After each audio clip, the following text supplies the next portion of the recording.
Hey everybody, this is Chris Wook from Android Authority, and we're here at the Samsung Galaxy S4 launch event in New York City at Radio City Music Hall.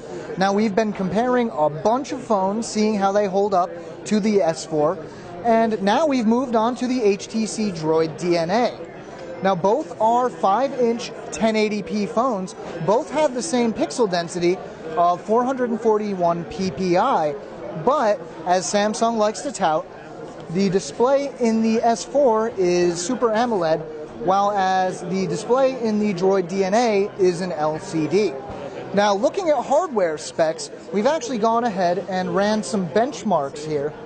We did this earlier to take a look at how the specs held up.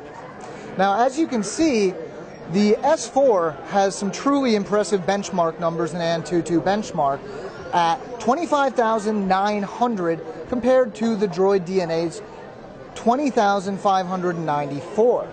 This is thanks in part to the much more powerful processor in the S4. We're not sure if this is the processor that the device is going to ship with, but what is in this very phone right here is a 1.9 gigahertz Qualcomm processor. It's unconfirmed what build this is, but we do know that it's ARM v7 architecture.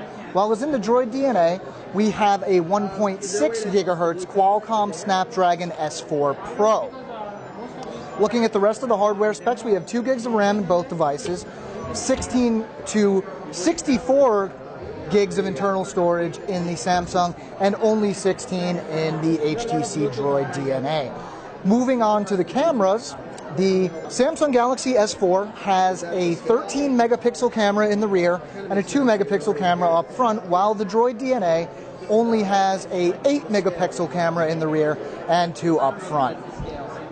Looking at Android versions, the HTC Droid DNA only runs 4.1.1 Jelly Bean, while the Samsung runs the newest version, Android 4.2.2. Now, while the battery's not been as bad as some people think, it was never one of the selling points of the Droid DNA at only 2,020 milliamp hours.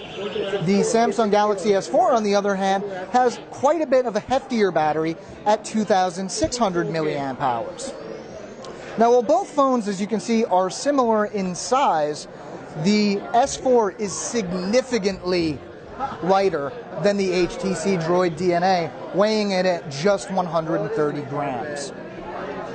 Now, one thing that may be a killer for people talking about the limited storage in the Droid DNA is that it has no micro SD slot, which means you can't expand the memory, and you can't replace the battery, which can be problematic. Both of those are not a problem in the Samsung Galaxy S4. It can accept micro SD cards up to 64 gigs, and it has a replaceable battery. All right, this is Chris Wook from Android Authority. We've still got more phones to bring you, so stay tuned.